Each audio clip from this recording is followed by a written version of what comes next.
in the community. So I called Brother Stan, and I asked him this question. I said, Brother Stan, have you ever heard of Dr. JOLLIE Harris, the food prophet? He says, oh my goodness. He said, yes, he's a very good friend of mine. He said, I'll be very happy to connect you. And so he did, and we had a conference call, and on the phone, I began to tell him about my sister's condition. And he said, is it all right? I would like to see her.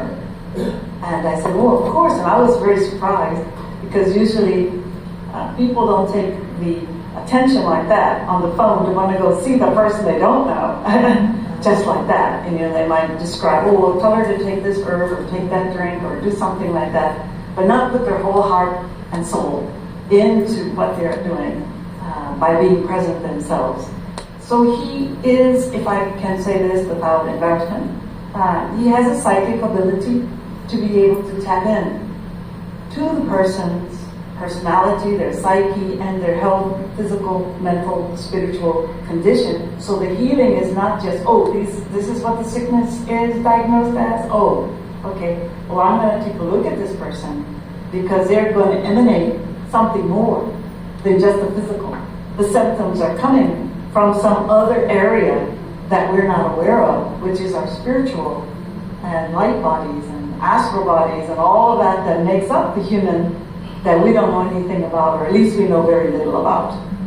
So Dr. JOLLIE Harris has a unique way of tapping into that subconscious and to that conscious psyche part of us. In doing the healing, he spends several hours a day, from about 3 o'clock until 6 o'clock, talking and praying to God for every single patient or every person that comes to his mind. And if I can add this, since he was young, maybe 6 years ago, or even more, but 6 years ago, he always wanted to find a way to come to the nation, to offer his service, to offer his help, and didn't know how it was going to happen. And all of a sudden, I'm in Los Angeles, he comes to my sister's bed, and he brings a case full of magic, I call it that, magical seeds, broom and oils and everything, and knew exactly what to do, and had the nurses in the nursing home, because she had been moved from hospital back to the nursing home, which was a trauma. I don't even want to get into it, but she was not being given the care that was required for her condition. And he, having a medical background, his father being the head chief over the Veterans Hospital, not just in California, but throughout the world.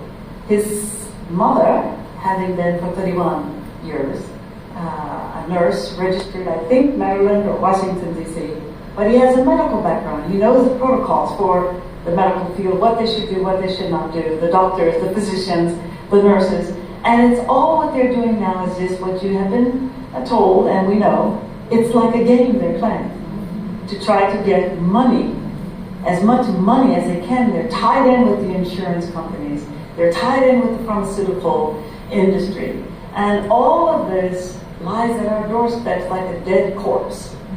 And that is what we're eating. We're eating dead corpse food.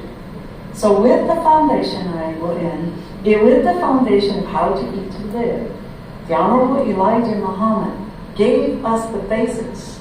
He also told us that at the end, during this period that we're in, the enemy was going to work as hard as he could to do what?